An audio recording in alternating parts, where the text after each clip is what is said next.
Goeiedag graad 12 leerders. Welkom by vandag se verbruikerstudieles. My naam is Marlie Durant en hierdie les is moontlik gemaak deur die Noord-Kaapse Onderwysdepartement in samewerking met Pakama Navorsing en Ontwikkeling. Goed graad 12, ons is nou uiteindelik klaar met al ons hersiening vir al die verskillende hoofstukke wat ons hierdie jaar behandel het. So nou is ons in die laaste 100 meter van hierdie jaar. En om hierdie 100 meter met sukses te kan voltooi, gaan ons nou begin om deur ou vraestelle te begin werk en te kyk hoe en wat is die tipe vrae wat hulle in die eksamen vra. Hoe moet ek dit beantwoord? Hoe identifiseer ek die aksiewoorde en hoe formuleer ek antwoorde vir spesifieke aksiewoorde.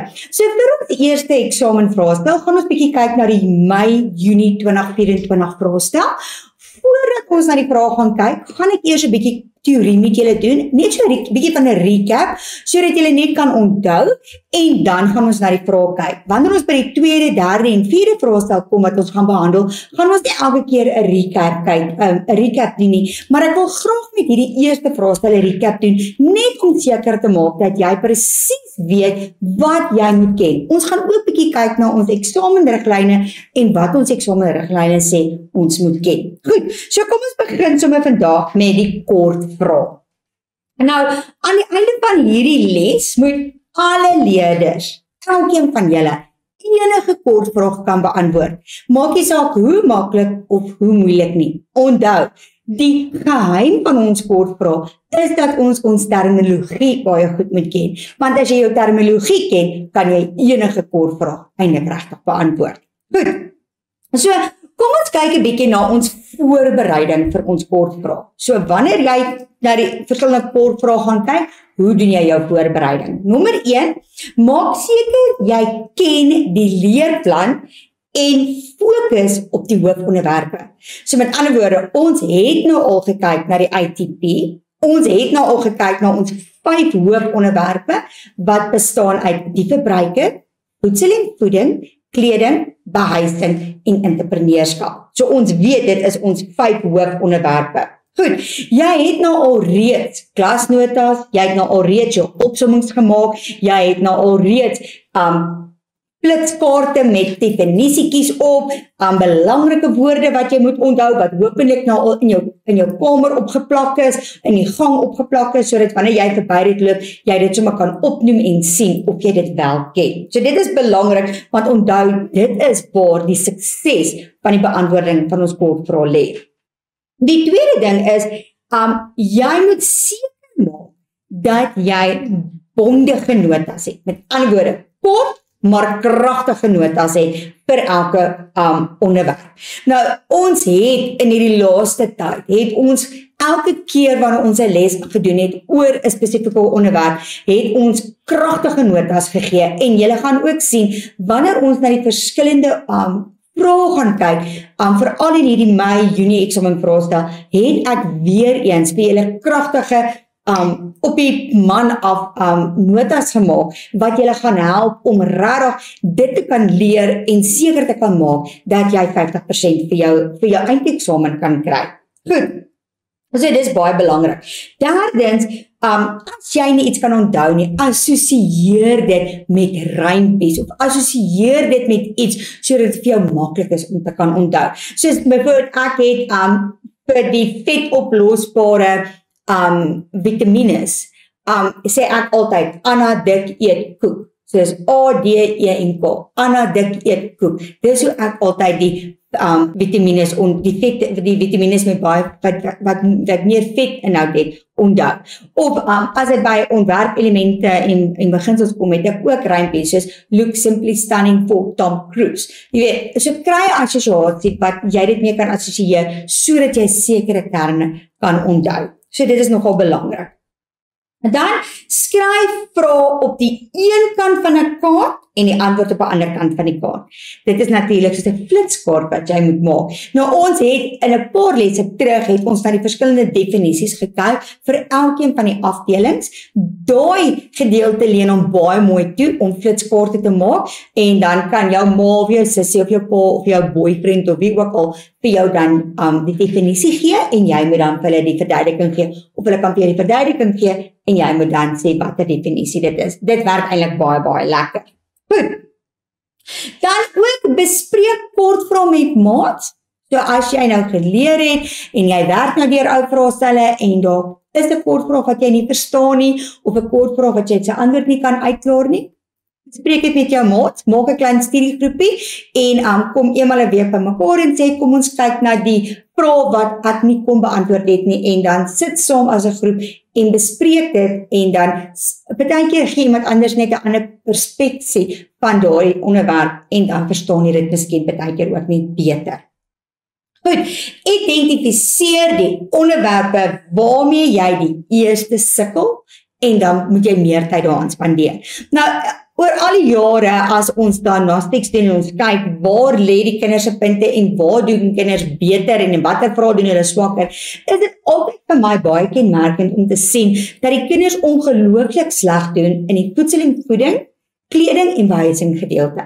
Kan ek nie verstaan nie, want eintlik is dit die 3 onderwerpe wat die maklikste is. Die verbruiker en entrepreneurskap is my bietjie moeiliker. Eintlik die verbruiker is nog makliker, maar entrepreneurskap is moeilik. En die kinders doen partykeer baie beter in entrepreneurskap as wat hulle in voedsel en voeding, kleding of in behuising sal doen. So jy moet gaan kyk watter afdeling is vir jou die moeilikste en dis die afdeling waarin jy natuurlik die meeste tyd moet spandeer. Maar natuurlik, as jy my notas het en jy het al hierdie video's gekyk wat ons hierdie laaste ruk gedoen het, behoort jy met geen onderwerp eintlik regtig te kan sukkel nie. Almal moet vir jou eintlik baie maklik wees om dan te kan leer. Goed, nou kom ons kyk 'n bietjie na studietegnieke vir kortvrae. Kortvrae word op 'n anderste manier geleer as langvrae. Goed, so hierso gaan ons kyk na sien dieselfde inligting oor 'n paar dae. Dan, jy gaan nou vir jou studierooster opstel en in jou studierooster gaan jy byvoorbeeld sê ek gaan vandag net terminologie leer. En dan moet jy elke dag vir 3 of 4 dae daai terminologie oor en oor herhaal. Hoe meer ons dit herhaal, hoe meer ons dit vir onsself sê, hoe makliker gaan ons dit onthou. So dit is belangrik, omdat ons dit in ons langtermyn geheue sit. Tweedens, belangrik, werk deur vorige eksamenvraestelle. Onthou, ons swat nie eksamenvraestelle nie. Ons het klaar ons teorie geleer. Ons ken ons teorie. Nou werk ons deur ou vraestelle om te kan sien watter tipe vrae vra hulle, hoe vra hulle daai vraag en hoe moet ek daai vraag benader en hoe moet ek 'n antwoord vir daai vraag kan formuleer. Dis die belangrikste. Ek hou glad nie daarvan as 'n onderwyser vir 'n kind 'n vraag stel en dan 'n memo gee nie. Goed, daai memo beteken eintlik vir jou niks as jy nie die vraag verstaan nie. So dis belangriker om 'n kind te leer eerder hoe om 'n vraag te lees, af te breek, te analiseer, te verstaan en dan 'n antwoord te formuleer. Goed, en baie keer in ons memos gebruik hulle baie hoë Afrikaanse woorde wat 'n mens glad nie eers verstaan nie. En jy moet dit afbring na jou vlak toe wat jy kan verstaan. En dit is wat ek met hierdie video's ook probeer om dit vir jou maklik te maak sodat jy kan verstaan wat jy moet beantwoord. Goed, so dit is belangrik. En dan koppel feite aan voorbeelde of verduidelikings om dieper begrip te kry.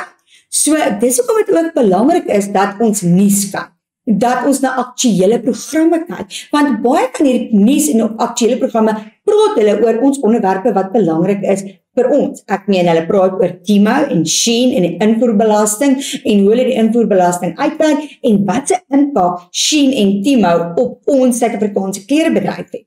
Ons praat oor inflasies en rentekoerse wat op en af gaan en basispunte wat bykom. Ons praat oor voedselsekerheid en voedselonsekerheid en hoe dit kan bydra tot die welstand van Suid-Afrikaners. So in een van ons afdelings in ons hoofstukke is daar altyd iets op die nuus of aktuele programme waaroor hulle praat. So jy moet luister sodat jy kan sê, weet jy, ons doen dit in verbruikerstudie en dis vir my belangrik om te kan weet ook. Goed, so dit is nogal belangrik. Nou kom ons kyk hoe beantwoord ons kortvrae in die eksamen. Goed, so maak seker jy verstaan die vraag. Goed, dis baie belangrik. So wat ek altyd voorstel is, met meervoudige vrae, lees die vraag, druk die antwoorde toe en skryf jou antwoord neer. En dan as jy jou antwoord neergeskryf het, dan gaan kyk jy watter van die opsies wat hulle vir jou in jou meervoudige vraag gee, gaan by jou antwoord pas, of wat is die naaste aan jou antwoord, byvoorbeeld. So dis belangrik. Ook moet jy onthou dat in ons kortvraag gebruik hulle aksiewoorde soos noem, lys, verduidelik of beskryf. So wat beteken dit? As jy moet noem, dan kan jy dit in bullet point doen. As jy moet lys, kan jy dit in bullet point doen.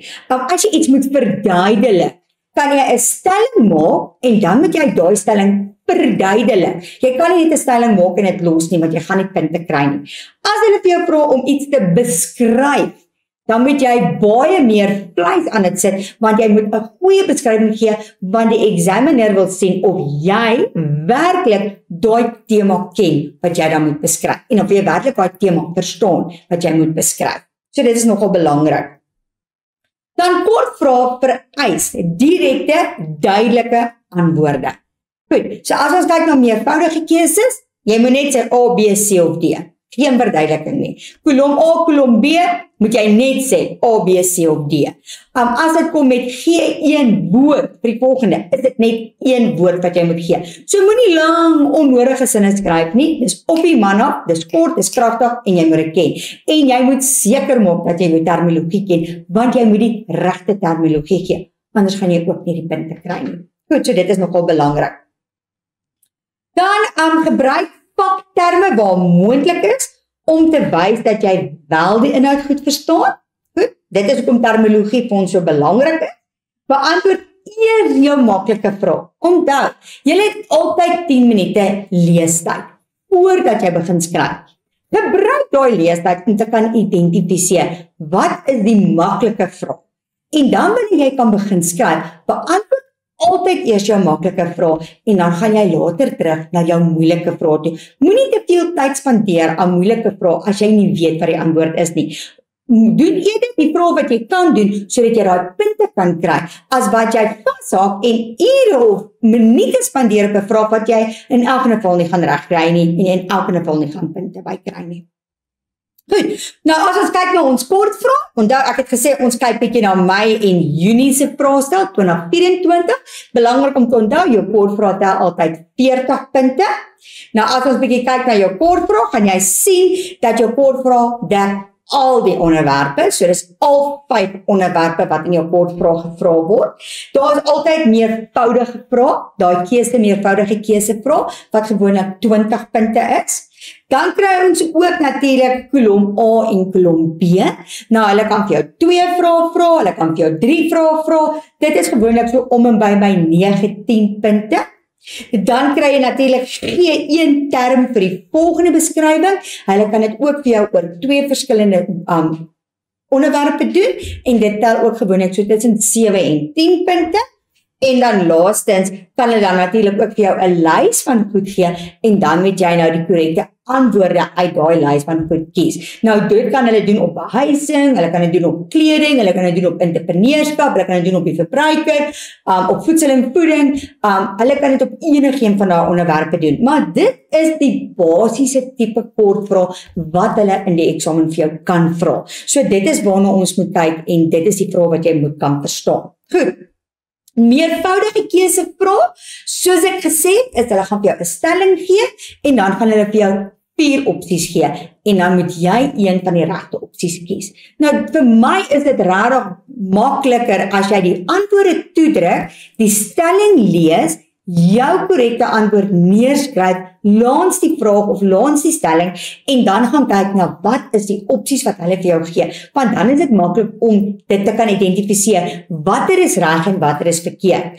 As jy nie die antwoord ken nie, begin om te elimineer watter een jy dink is nie reg nie en watter een kan reg wees. Goed, so dit is ook 'n tegniek wat jy kan gebruik om jou te help met jou meervoudige keusevraag.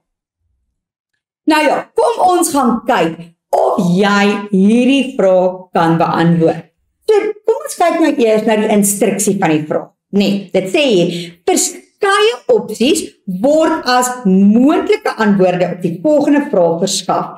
Kies die antwoord en skryf slegs die letter langs die vraagnommer neer in jou antwoordboek. Onthou, aan die einde van die jaar met jou November eksamen, moet jy alles in jou antwoordboek doen. Baie keer is daar antwoordboeke wat op die buiteblad is daar 'n plekkie waar jy meervoudige keuse antwoorde kan neerskryf. Moenie daai blad gebruik nie. Jy moet alles binne in jou antwoordblad skryf. Dit is belangrik om dit te onthou. So jy gaan sê vraag 1, nee, onderstreep die vraag en dan gaan jy dit nommer 1.1.1, 1.1.2. Ook wat belangrik is om ook jou merkproses makliker te maak. Moenie jou vraag antwoord en dan in die middel van die bladsy skryf nie. Of party mense merk nommer die vraag en dan skryf hulle die antwoord in die volgende lyn. Moenie dit doen nie. Albei daai tegnieke is verkeerd. Wanneer jy hierdie kortvraag antwoord, gaan jy sê 1.1.1 en sê nou maar die antwoord is A, dan skryf jy dit langs die nommer van die antwoord neer, sodat dit maklik is om te merk. Want anders raak dit partykeer bietjie te mekaar en bietjie blurry en dan verloor die onderwyser sy konsentrasie en jy kan punte verloor. Moet ook nie dit so merk. 1.1.1 en dan 1.1.2, 1.1.3, 1.1.4. Moet dit ook nie so merk nie. So wanneer jy dit gaan doen, gaan jy dit onder mekaar doen. Dit is die maklikste manier. A, C, D. So jy skryf jou nommers onder mekaar. Hierdie is net 'n paar basiese skryftegnieke om dit vir jou makliker te maak en makliker te maak vir die persoon wat jou vraestel gaan nasien in die einde van die dag. Want onthou, dit is nie altyd jou onderwyser wat hierdie vraestel gaan nasien nie. Goed. Nou ja, kom ons gaan kyk na Mei-Junie se 2024 kortvraag wat gevra is. Goed. So, die vraag is die wat bereken die stygings in pryse van goedere oor 'n tydperk. Dis 'n definisie. Goed, kom ons gaan kyk wat dink jy is die regte antwoord.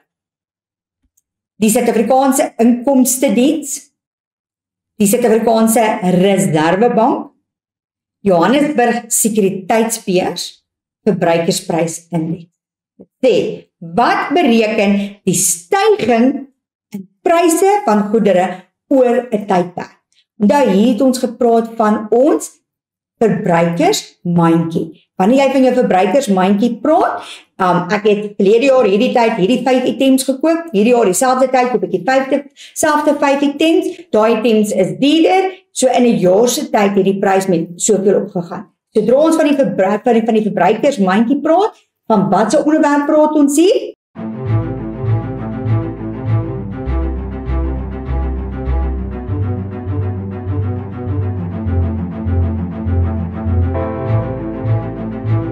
Ja, jy is reg, ons praat van die verbruikersprysindeks. Goed, so dit is belangrik om te onthou oor wat jy geleer het in jou definisies. Kom ons kyk na ons tweede vraag. Is 'n wat stel die volhoubare verbruik van elektrisiteit bydra? Wat stel tot die volhoubare verbruik van elektrisiteit bydra?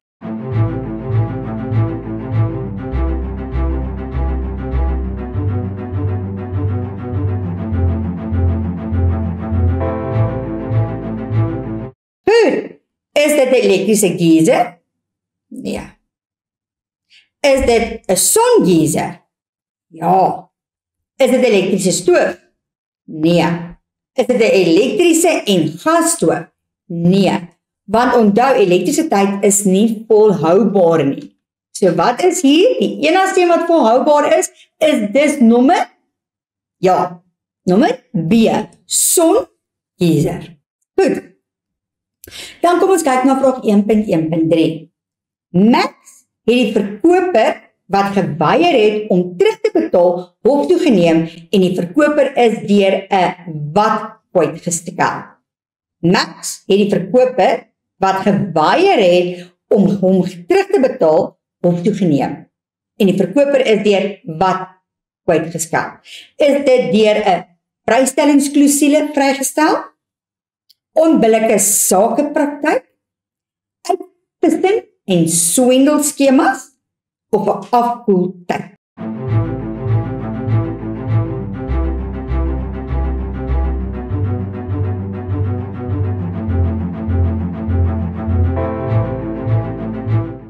Dink 'n bietjie mooi. Max het die verkoper wat geweier het om terug te betaal hof toe geneem en die verkoper is dus deur 'n vrystellingsklousule uitgestel. Onthou toe ons vrystellingsklousule gedoen het ek vir jou gesê, dit is baie fyn skrif op 'n kontrak wat jy kry en baie keer is daai vrystellingsklousule daar om die verkoper te bevoordeel en nie die koper nie. Goed, so dit is belangrik om dit te onthou. 1.4 In 'n onwettige piramideskema is dit A. Ontvang alle lede dieselfde voordele.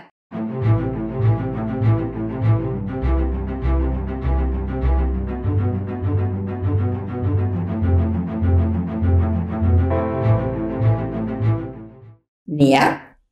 Verkoop alle lede produkte deur direkte bemarking te gebruik? Nee. Word alle lede deur bestaande lede gewerf? Ja. Ontvang alle lede 'n gedeelte van die verkope? Nee. So die korrekte antwoord is dus slegs nommer C. Dis reg. Goed. 1.4, 1.1.5. Die inligting op 'n voedseletiket wat die veiligheid van die verbruiker waarborg. Inligting op 'n voedseletiket. Kom ons kyk na die antwoorde.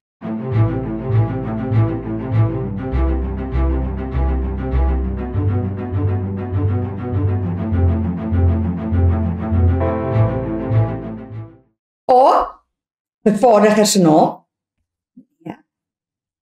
B. Voedselinligting. Ja, dit kan ook wees. C. Gebruikvoordatum. Dit kan ook wees. En dan D. Netto mas of lot number. Nee. Goed, so hier is nou twee moontlike antwoorde, want hier gaan dit oor die voedseletiket wat die veiligheid van die verbruikers kan waarborg. So nou het jy twee antwoorde wat korrek kan wees. Voedingsinligting en gebruikvoordatum. Onthou, voedingsinligting kan vir jou sê oor wat se nutriënte daar in die produk is en iemand kan dalk op 'n dieet wees as gevolg van hoë bloedcholesterol of miskien hoë bloeddruk of miskien 'n hartsiekte wat hulle verwant is of hulle mag nie baie suiker byvoorbeeld eet nie. So dit gaan hulle help met hulle veiligheid as persoon. Goed. So in hierdie ene was daar eintlik twee korrekte antwoorde wat hulle kon kies. Maar volgens die memo was die korrekte antwoord gebruikvoordatum. So nou wat gaan gebeur in 'n geval soos hierdie is wanneer ons 'n memo discussion het, dan bespreek ons dit en dan kan hulle sê, weet jy wat, ons kan nommer B ook wys dit, want nommer B kan ook korrek wees. Moet nooit twee antwoorde gee nie. Goed, so, jy kan nie sê B of C nie. So jy kan net een antwoord gee. Onthou, as jy twee antwoorde gee, kry jy geen punte nie, want die nasiener gaan nie raai watter een is reg of namens jou 'n regte een kies nie. So jy moet besluit watter een is vir jou die mees korrekste. So, as jy B geskryf het en hulle besluit om dit dan by die memo te sit, dan gaan jy natuurlik daai punt kry. Anders was dit C. Maar moet nooit twee antwoorde gee en sê B of C nie. Jy moet of B of C gee. Belangrik. 1.6 Genetiese gemodifiseerde oeste kan tot voedselsekerheid bydra. Omdat wat? Kom ons kyk.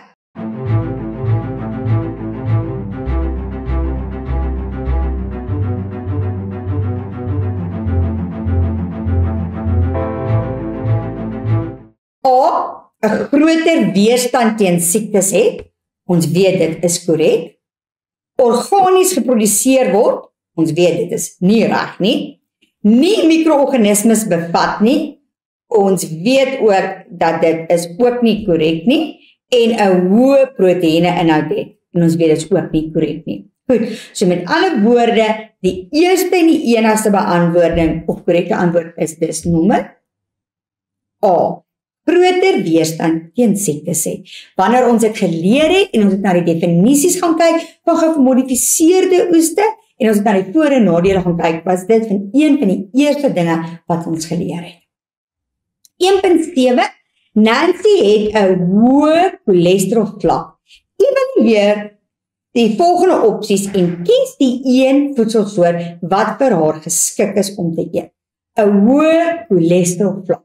So met ander woorde, wat moet ons onthou? Wat kan Nancy eet? Nancy kan eet voedsels wat hoog is in vesel.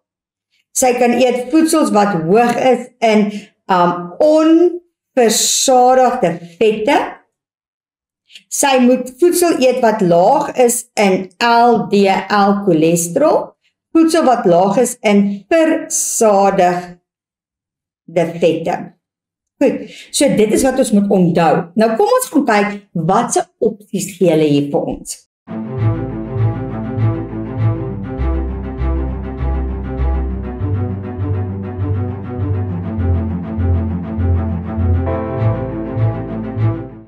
Gebraaide wors en skyfies. Baie versadigde vette. Daarin is uit. Botter en roomkoek.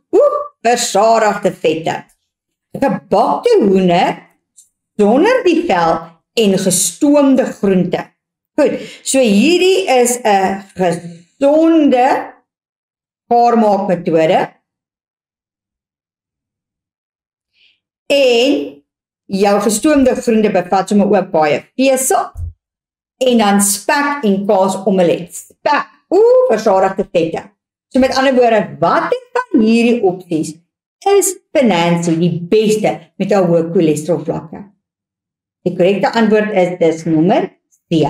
Gebakte hoender sonder vel en gesonde groente. Onthou, sodra die vel verwyder word, verwyder jy die versadigde vette van jou hoender. Dan is die hoender baie gesonder. 1.8 Die byvoeg van lecithin as 'n emulsifiseerder by voedsel help om wat te doen. So wat is die funksie van 'n emulsifiseerder? Emulsifiseerder verseker dat olie en water nie van mekaar skei nie. So dit is wat ons weet. So kom ons gaan kyk na watter opsie is die naaste aan my antwoord.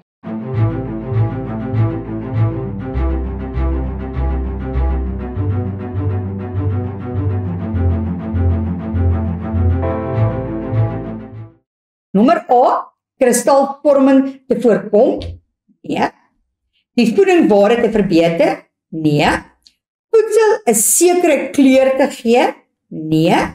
Olie en water permanent te meng. Want ons weet mos, wat is die funksie van 'n emulsifiseerder? Om seker te maak dat olie en water nie van mekaar skei nie. So ons korrekte antwoord is dus nommer D. Kom ons gaan kyk na 1.9. Voedsel word bestraal. Nou onthou ons bestraling gedoen het. Hoekom bestraal ons voedsel? Wat wil ons vernietig? Ons wil mikroorganismes vernietig. Hoekom wil ons mikroorganismes vernietig? Want ons wil hê die voedsel met 'n langer rakleeftyd hê en ons wil ook seker maak dat daar nie voedseloordraagbare siektes kan om voedseloordraagbare siektes te kan voorkom. Daar's twee goed wat ons weet oor hoekom voedsel bestraal word. Nou kom ons gaan kyk na die opsie wat hulle nou vir ons gee.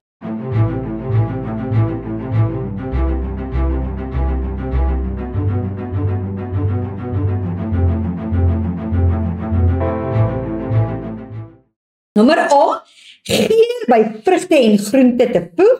Nee. Rypwording te versnel. Nee. Mikroorganismes te deaktiveer. Wat beteken deaktiveer? Dood te maak, te vernietig. Goed, dit is korrek. Oesopbrengs te verhoog. Nee. So die enigste korrekte antwoord is dis nommer. Ja, julle is reg. Dit is nommer C. Goed. Dan vraag 1.1.10, 'n leerling het anemie, bloedarmoede. Goed, evalueer die volgende voedselkeuses en kies die een wat die beste sal help om die ystervlakke te verbeter. Nou kom ons dink net eers 'n bietjie. Onthou toe ons anemie geleer het. Wat het ons van anemie gesê? Ons het gesê yster is belangrik en yster het 3 vriende. Wie is daai 3 vriende van yster?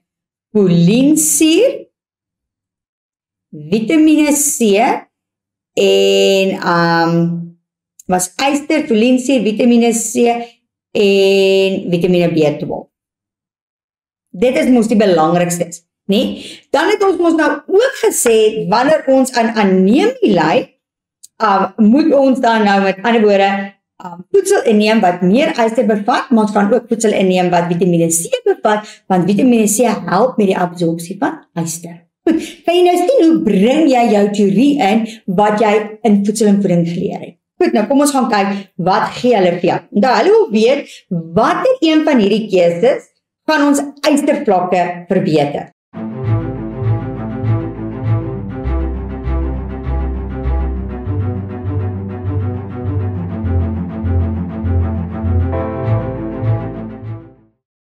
Witbrood en koeldrank? Nee.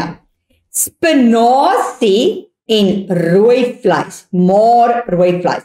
Albei van hulle bevat ongelooflik baie yster. Roomys en sjokolade? Nee. Skyfies en tomatiesous? Nee. Die antwoorde wat hulle vir jou gee is eintlik so maklik. As jy net weet watter voedsels bevat meer yster, dan gee jy die antwoord klaar reg.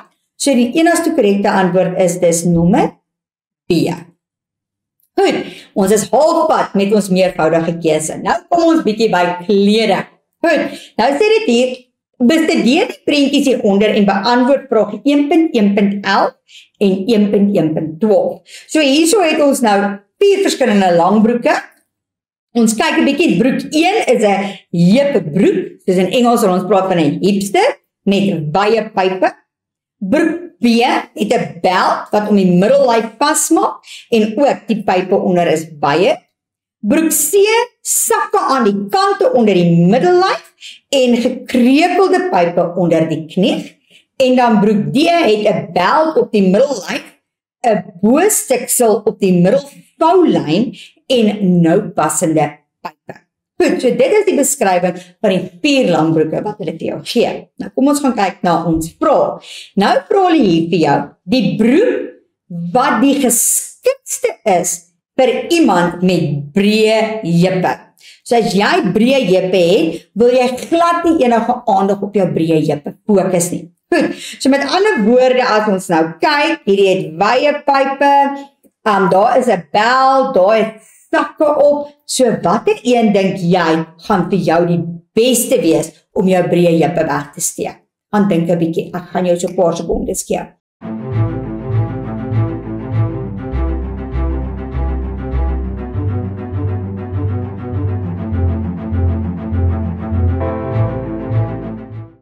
Goed, jy is reg. Die broek wat jou breë heupe gaan wegsteek, gaan definitief broek nommer B wees, want hy die belt wat om die middellyf gaan en die wyeerpype onder toe, gaan dan die oog weglei van jou breë heupe en dit gaan jou middel beklemtoon, maar nie jou heupe beklemtoon nie. Goed, so hierdie is 'n bietjie van 'n moeilike vraag, want jy moet jou kennis kan.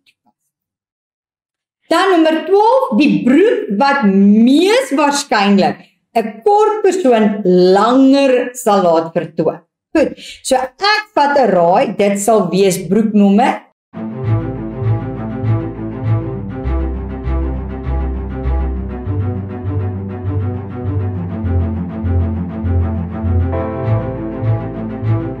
D. Hoekom sal ons sê broek nommer D? Want kan ons sien, daar is daar stikseltjies hier op die broek en daai stikseltjies is vertikale lyne en daai vertikale lyne gaan jou natuurlik langer en slanker laat lyk. So 'n persoon wat kort en rond is, daai broek gaan baie goed werk, want hulle gaan langer en slanker vertoon. Goed. Nou kom ons gaan kyk na vraag 13. 'n Goeie voorbeeld van tegnologie of tegnologiese veranderinge in klere kan in watter jean gesien word? Kan dit in die baggy of sakkerige jean gesien word, die bootleg, die rekbare denim of die geskeurde denim? Onthou tegnologiese veranderinge. Watter ene kan die beste in tegnologiese veranderinge vir ons wys?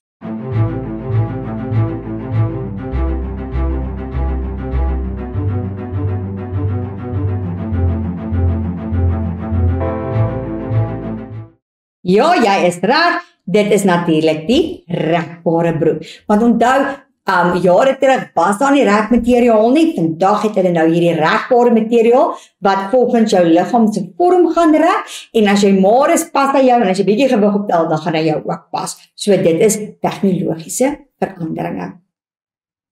Nou kom ons kyk, hier sê hulle, hier is 'n scenario en vraag 14 en 15 is gebaseer op hierdie scenario. So hier sê dit, die Bryan gesin bestaan uit 7 lede met 4 van hulle wat steeds op skool is. Hulle onthaal dikwels oor naweke en is baie aktief in sport. Nou kom ons gaan kyk wat vra hulle. 14. Die doeltreffende manier waarop die gesin die wasmasjien kan gebruik om nie menslike energie te bespaar is deur wat te doen. So nou moet ons eers kyk, wat is nie menslike energie? Ons weet dat nie menslike energie is mos elektriese tyd. Dit is wat nie menslike energie is. So nou moet ons gaan kyk na die stellings wat hulle ons gee om te kan sien hoe gaan ons elektriese tyd bespaar.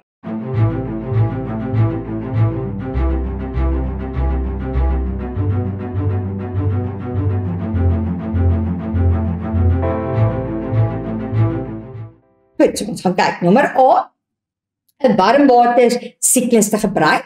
Warm water gebruik meer elektrisiteit, so hier gaan ons nie elektrisiteit bespaar nie. Elke dag te was, gaan nie elektrisiteit spaar nie, want party dae het ons 'n klein was en party dae het ons 'n groot was. Goed. Nommer C, die wasmasjien vol te laai wanneer gewas word. Daar kan ons elektrisiteit bespaar. En dan nommer D, 'n enkele tent te was. Daar gaan ons ook nie elektrisiteit spaar nie. So as jy weet wat is nie menslike energie nie, gaan jy nie kan identifiseer watter antwoord is korrek nie. So in die eksamen, maak 'n sirkel om nie menslike energie en sê vir jouself, nie menslike energie is elektrisiteit. Goed, so ons korrekte antwoord is dis nommer C. Kom ons kyk na vraag 15. Die geskikte wasmasjien vir hierdie gesin sal wees. Onthou, hulle is 7 mense. Goed, gaan dit 'n 11 kg boelaier wees, 'n 7 kg voorlaier, 'n 3 kg dubbelbalie of 'n 5 kg was- en droogmasjien. Hulle is 7 mense. So ons logika sê vir ons, hulle moet 'n groter wasmasjien kry. So watter opsie is dan korrek?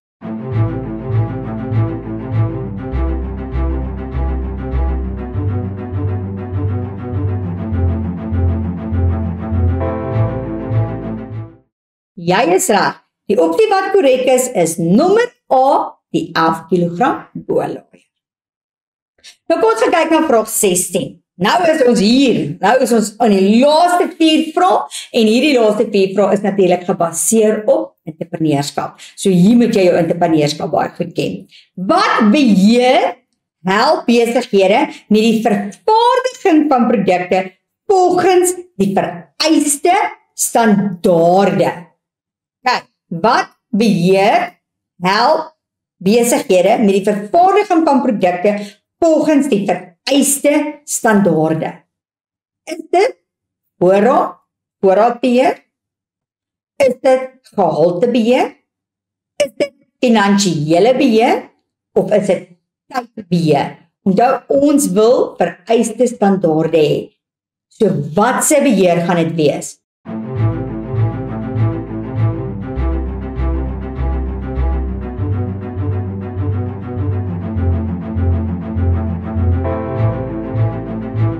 Jep, julle is reg, dit gaan nommer B, gehaltebeheer wees. Goed, nommer 17, Om te bepaal of 'n besigheid die vermoë het om suksesvol te wees, moet 'n wat gedoen word. Goed, ons wil gaan kyk of ons besigheid suksesvol is. Gaan ons 'n kontantvloeiprojeksie doen? Gaan ons kyk na ons produkpromosie?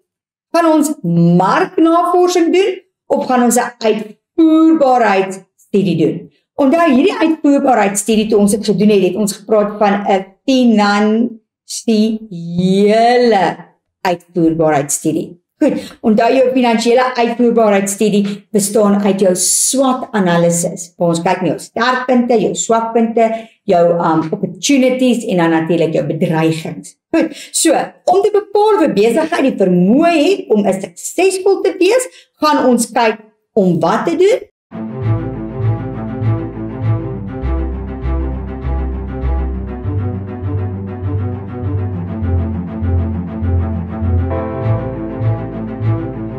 Jep, jy is reg. Nommer D, uitvoerbaarheidsstudie. Onthou in die eksamen kan hulle sê finansiële uitvoerbaarheidsstudie of hulle kan net praat van uitvoerbaarheidsstudie. Goed. Nommer 18, 'n entrepreneur moet wat oorweeg wanneer daar besluit word op 'n produk om te verkoop. Waarop moet 'n entrepreneur besluit? Hy moet besluit op A, die beskikbaarheid van die grondstowwe, B, die etiket op die verpakking, C, sy of haar verhouding met kliënte, of D, 'n deeglike produksiebeplanning. 'n Entrepreneur moet wat oorweeg wanneer daar besluit word om 'n produk te maak en te verkoop. Wat is die belangrikste ding? Ons almal weet, hy moet gaan kyk na wie is sy teikenmark, wat is die behoeftes van sy teikenmark. Maar wat het jy nodig om seker te maak dat jy daai produk wel kan vervaardig?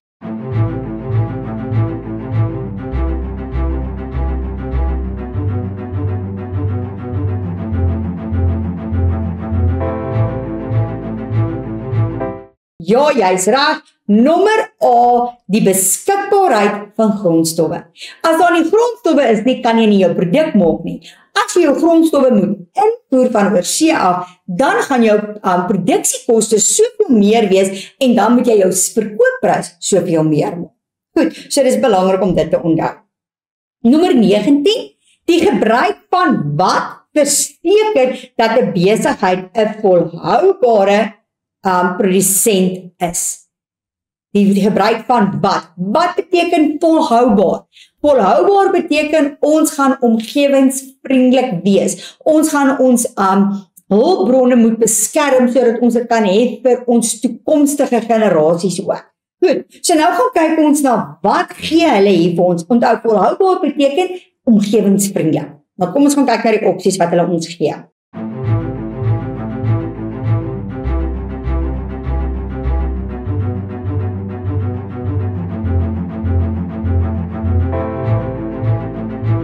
Nommer A, goedkoop chemikalieë verskoon maak, gaan dit volhoubaar wees.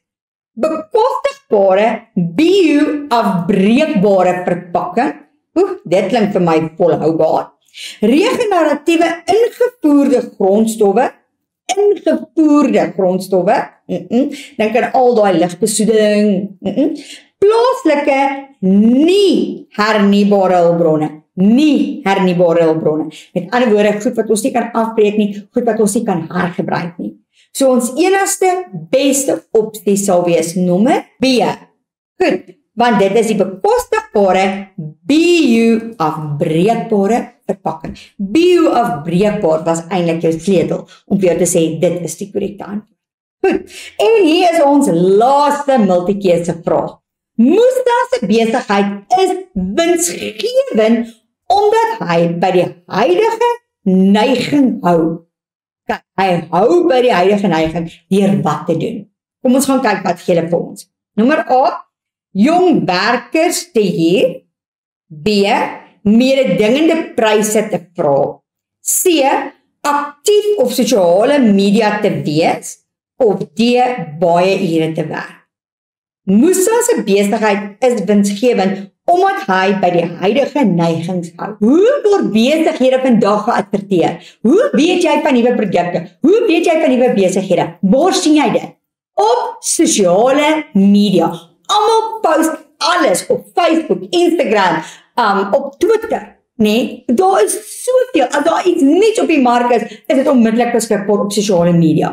Dit is ons nuwe neigings, hoe ons besighede kan bemark en hoe ons produkte kan bemark. So met ander woorde, as ons nou kyk na dit wat hulle ons gee, is die enigste korrekte antwoord wat sin maak in hierdie scenario. Nommer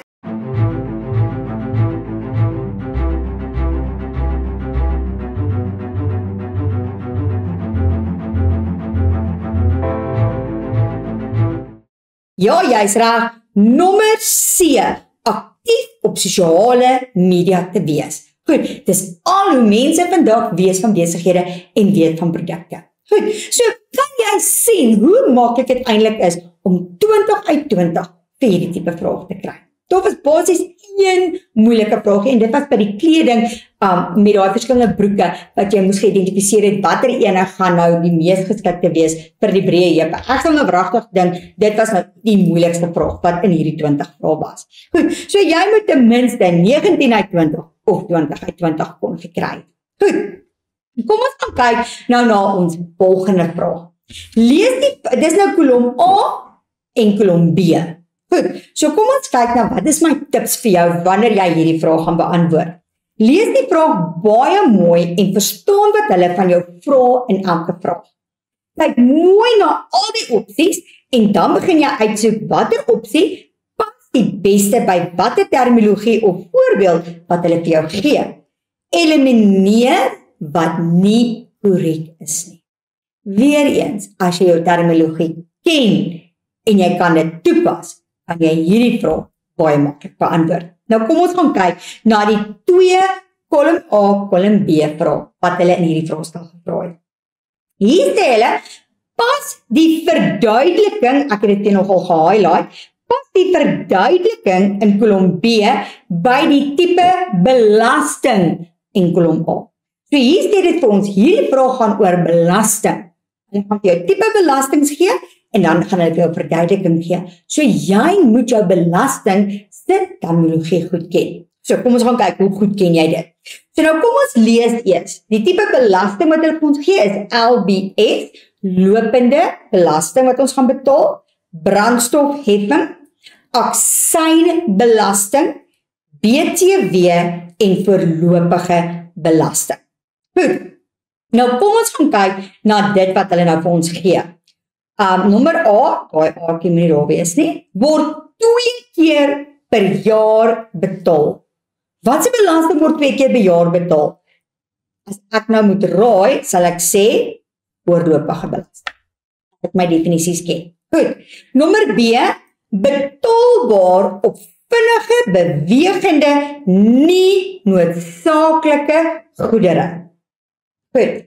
Nou onthou, toe ons sondebelasting of aksynbelasting gedoen het ons gesê ons betaal dit op luxury goeders, drank, sigarette, op suiker, maar dit word ook op soos parfume betaal. Goed, so dit is nie noodsaaklike goedere nie. So ek sal sê dat hierdie is dan aksynbelasting. Nommer B. Word van 'n maandelikse salaris afgetrek. Wat se belasting is dit? Ons almal weet dit is ons LBS belasting. Betaal op dividende, ek dink nie daar's een wat daarin pas nie. Betaalbaar op 'n erfporsie of erfgoed, nou daar's nie een wat daarin pas nie. Betaalbaar op petrolprodukte. Brandstofheffing, brandstof, nog 'n woord vir brandstof is petrol. So dit sal by nommer F wees en dan word by die meeste produkte en dienste gevoeg. Wat word by omtrent al ons produkte en dienste gevoeg? BTW. Goed. So met ander woorde, jy het nou gaan elimineer, jy het nou gaan kyk, jy ken jou terminologie en nou kyk ons wat pas by wat. So kom ons gaan kyk of ek my terminologie ken. Goed. So ons antwoord is C. Brandstofheffing was nommer F, aksynbelasting was nommer B, BTW was nommer G en voorlopige belasting was nommer A. Goed, en dit is hoe jy hierdie vraag moet benader. Kom ons gaan kyk na ons tweede kolom A en kolom B.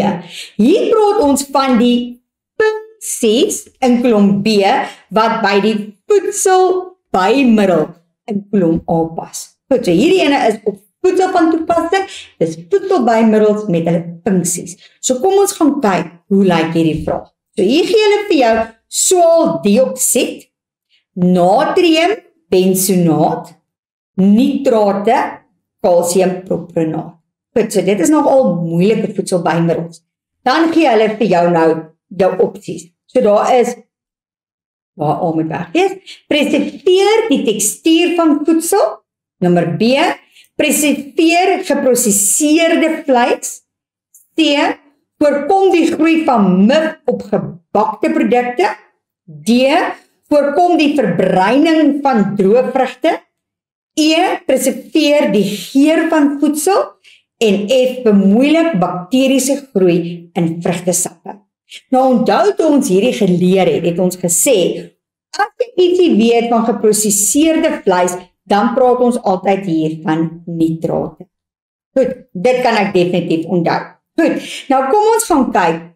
Ek is eerlik met jou, ek kan nie al hierdie antwoorde onthou nie, so ek weet nie of jy dit gaan onthou nie, maar kom ons gaan kyk, en dan kyk of ons 'n assosiasie kan maak, sodat wanneer jy dit in die eksamen leer, dat jy dit kan onthou. Hierdie is regtig moeilik.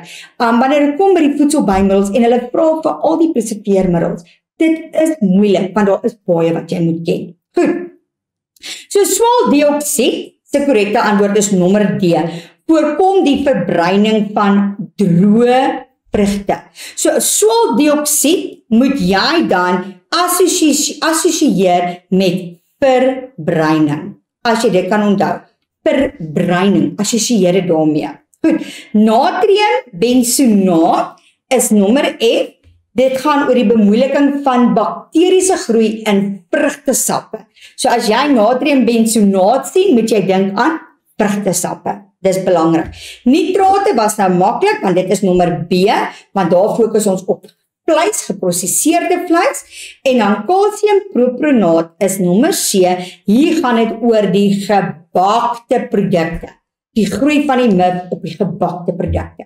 So swaaldioksied is verbreining, natriumbensonaat is vrugtesappe, nitrate is geprosesseerde vleis, en kalsiumpropenaat gaan oor gebakte produkte. As jy net daai assosiasie met daai kan doen, gaan jy maklik dan dit in die eksamen kan identifiseer, want hierdie is regtig baie moeilik. Goed. Nou ja, beskrywing van een woord. Hierdie vraag is heeltemal gebaseer op jou terminologie in verskillende onderwerpe. Lees die stelling en sien of jy die terminologie kan erken in die beskrywing wat hulle vir jou gee. Goed, so jy moet jou terminologie ken. So die eerste ene is, gee een terme vir elk van die volgende beskrywing. Skryf slegs die term, laat die vraagnommer neer. Toe ek na hierdie vraag gaan kyk het ek gesê, hierdie vraag is heeltemal gebaseer op kleding. So jy moet jou kleding terminologie baie goed geken het. Goed, so hier is ons vragies. Mode wat oor 'n lang tydperk gewild bly. Onthou, ons het gesê, daai modesiklus het 'n begin, het 'n groei, het dan 'n hoogtepunt, dit het nooit 'n einde of 'n verdwyning nie. Goed, so hy bly vir altyd. So wat se grafiek is daar?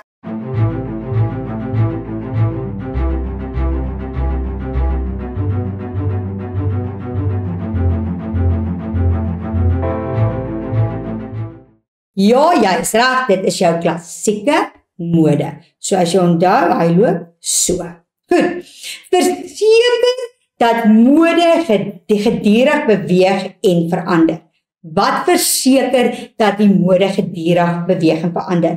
Dit is ons mode neiging. So ons kyk na waartoe neig ons mode. En dan laastens, mode wat verkoop het wat baie vinnig styg en vinnig afneem. Onthou, dit is hoe hierdie mode siklus lyk. So wat noem ons hierdie mode siklus? Dit is 'n mode hier. So dit was eintlik baie maklik. Dan nommer 5, 1.5. Gee een terme vir elk van die volgende beskrywings. Toe ek na die beskrywings gaan kyk, het ek gesien, hierdie is heeltemal gebaseer op entrepreneurskap.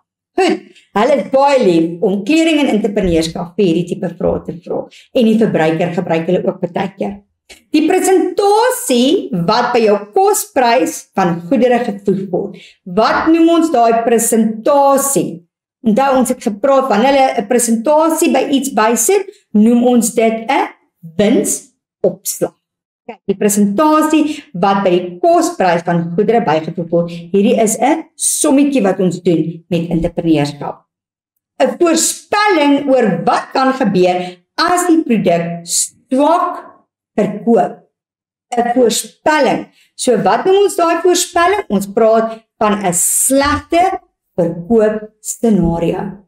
Goed, want ons het nie anders produkte verkoop nie. So hierdie is bietjie moeilik. Jy moet mooi dink oor wat hulle hier vir jou sê. Nommer 3. Die vermoë van 'n besigheid om produksie en verkope in stand te hou sonder om beskikbare kontant uit te put. Dit word dan natuurlik 'n volhoubare winsgewendheid genoem, of 'n volhoubare winsgewende besigheid genoem. Dan 'n dokument wat die beweging van geld oor 'n tydperk aandui, dit noem ons 'n kontantvloei projeksie. Goed, so dit is nou jou kortvraag. Nou kom ons by ons laaste kortvraag. Kyk, hierdie kortvraag sê, kies 4 stellings uit die lysie onder wat op die huur as 'n verhuisingsopsie van toepassing is. 4 stellings wat op die huur as 'n verhuisingsopsie van toepassing is. Goed, nou gee hulle vir jou stellings. Hulle sê hier, en dit gaan oor huur. Die deposito kan gebruik word om skade aan die eiendom te dek. Die huurder moet aanvangsgelde betaal. Die huurbedrag kan wissel. 'n Huurooreenkoms word deur die huurder en die verhuurder onderteken. Dit is korrek. Die huurder moet omvattende huiseienaarsversekering uitneem. Dit is nie korrek nie. Huur is vooruitbetaalbaar. Dit is korrek. Die verhuurder is verantwoordelik vir die instandhouding van die eiendom. Dit is nie korrek nie. Die munisipaliteit moet die verhuuring goedkeur. Dit is ook nie korrek nie. Goed, met ander woorde, hulle soek 4 funksies. Die deposito kan gebruik word om skade aan die eiendom te dek. Dit kan korrek wees. Die huurder moet aanvangsgelde betaal. Met ander woorde, hulle moet 'n deposito betaal en dan die huurbedrag kan wissel. Nee, jou huurbedrag teken jy vir 'n sekere tydperk en daai geld gaan altyd dieselfde wees. So baie van hierdie stellings klink baie dubbelsinnig en dan begin jy self in jouself te twyfel. So lees deur dit en begin by wat weet jy van die huurooreenkoms en merk dit eers. Nou kom ons gaan kyk hoe reg was ons. Goed, so nommer A, die deposito kan gebruik word om skade aan die eiendom te dek. Dit was nommer D, 'n huurooreenkoms word deur die huurder en verhuurder betaal. Dit was nommer F, huur is vooruitbetaalbaar. Nommer G, die verhuurder is verantwoordelik vir die instandhouding van die eiendom, want jy moes net 4 korrekte antwoorde gegee het. Goed, so daarin was dis ook dan nie korrek nie. Goed, so, ouens, dit is ons kortvraag, en dit is hoe ons kortvraag moet benader. Goed, ons gaan na 'n hele paar vraestelle kyk oor die volgende paar weke, en dan gaan ons sien al die verskillende tipe kortvrae. Maar wanneer jy jou kortvrae lees, maak seker jy lees met begrip, en moenie jou kortvrae begin beantwoord as jy nie deur al jou teorie gewerk het nie, want onthou, dit is op elke onderwerp van toepassing. Nou ja, in ons volgende les gaan ons na die verbruiker kyk. Die verbruiker is een van ons langvrae wat 40 punte tel.